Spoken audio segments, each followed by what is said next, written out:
So, good morning. One viewer, I believe, in Denmark had left a comment and they wanted to know on how the wiring actually was set up in these locomotives to begin with. And what the Fleischmann wiring scheme was for the HO scale engines. I have opened up a 1970's, that's what that looks like, at 110-352, which is the successor to the E10, which is this here, you can see it. And we can see we have two wires. This here again is, I put it on, is the number one side, number two side, motor side and pickup side primarily. And what we can see is we have on this one, since that has catenaries, a switch. That switch you have to make sure it has nice contact. Catenary system, a catenary operation and regular track operation. The blue wire is always the right side going in this direction of the engine, and the black wire is always the left side. The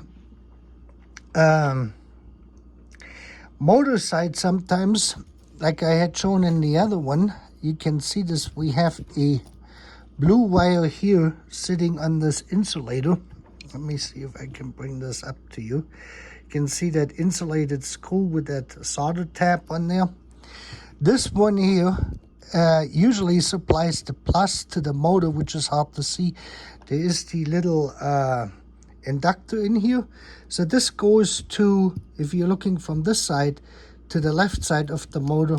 If you're turning the engine around, it's the right side of the motor is blue, left side. If you're looking this way, which would be this way, one to the right, two to the left. And that is important when you connect your decoder. So you want to get the plus wire from the decoder on the right side and the negative or minus lead for the motor to the left side of the motor. Right side plus, left side minus, on the encoders. And then the Fleischmann locomotives, they had a two diode device on here. That is the green one. We have a bigger one here, which has that is the old style.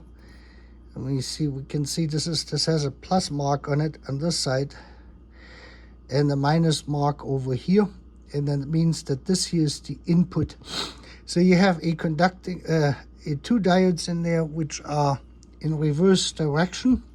That means if you're going in this direction for this light to come on, the blue wire here connects to the AC signal, in basically to the common connection of both diodes, where this diode here now is on the anode to cathode side, and this one is from the cathode to anode side for the other side.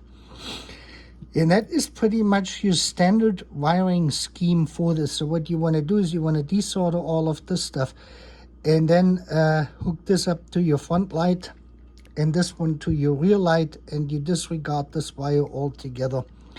The plus wire for your encoder would go on the right track, and the negative supply lead for the decoder is going to go on your left side of the track.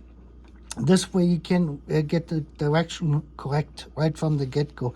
Here we can nicely see that both wheels are insulated. On this side here you can see a black insulator, on the other side we have a red insulator, and they have two pickup contacts, where the black one is connected here with the screw to the metal chassis that has already the plastic housing, and then the black wire from here also connects over here to this here. That's where this is all tied in together. And usually they have another pickup down here, which is on the blue side, and in this case they brought this blue wire up here, which is this here, which goes to the same wire as the connection here for the supply on the catenary or on the track side. So this is a standard wiring for all of the engines. One other viewer had asked me, what is this mushroom button here? The Fleischmann people came in 1960 61. They introduced this piece here.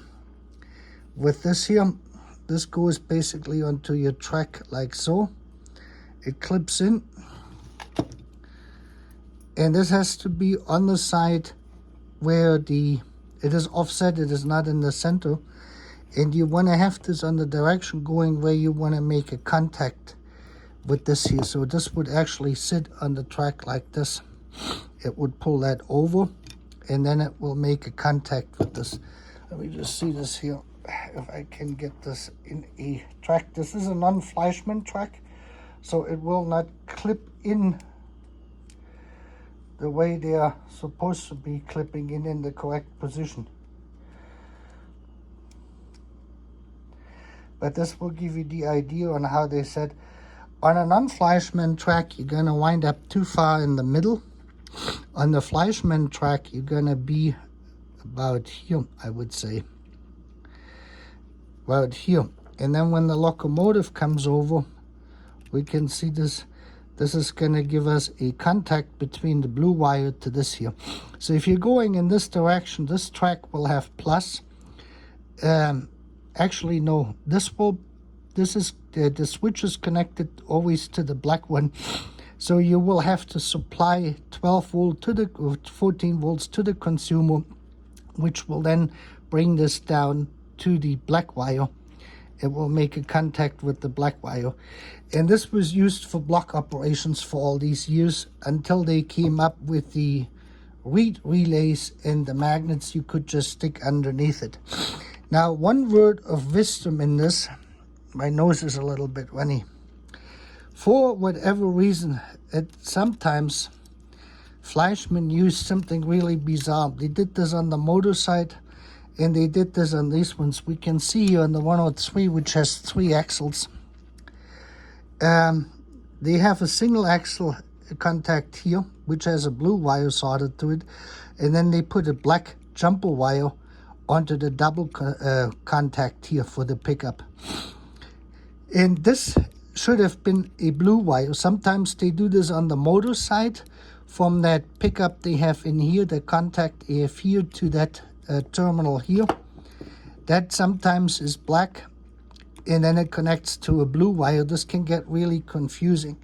So whenever you have a blue wire, that will override the black color on it, just to complicate matters, basically. And on the let me just show you this here, back to that mushroom button. You can see this here too. So this is the latest version where they just snap in with the plastic. So this is then late 70s, mid to late 70s. Early 70s still has the screws here on the side to hold the carriages in. And then in the mid 70s, 75, they changed it. And you can see here too, here's our mushroom button. And it sits on the same side. And again, it makes a contact between here and the black wire to this contact. So the other thing is, on the old Fleischmanns, you can see this, the mushroom button is on the other side. That was the first thing. And the locomotives, like our other V200 with the original motor, this is the one with the round motor I got here, which we have not modified, just a little bit cleaned, but not fully cleaned yet. This mushroom button here is on the opposite side, first of all, and it started with fall 1961. So if you have a old Fleischmann locomotive, any one of them, which doesn't have the button, it will be immediately an indication that this is pre-fall 1961. So this locomotive we have here, the second one with the round motor, is definitely fall 1961 to 63. In that 2 year span. This gives us a pretty good idea on the date. Yeah, that's pretty much all there is to be said to this here. That is the standard wiring on all of them. On the 103, they have, instead of the green double diode, they have 2 flat diodes on here. This is what these things are. this one here and this one here. So you have each light going depending on which direction, and they have a lighted on the 4375. That's the 103 engine, E103. They have these two light bulbs for the engine compartment to be lighted, which is this on top here. And on the 1970s, they also went away from the switch mounted on the side to this little tiny thing up here on the electric engines, which rotates from the top. Here, this is this thing here you can turn by hand, and that is for the catenary switch. This one here, that little tiny thing. So in all the late 70s, 80s, and probably 90 models, even today, you will have the catenary switch on top, if you have ever looked at this. And this will rotate, I believe, here between these three positions, from here to here and here to here. One way is track, the other way is catenary.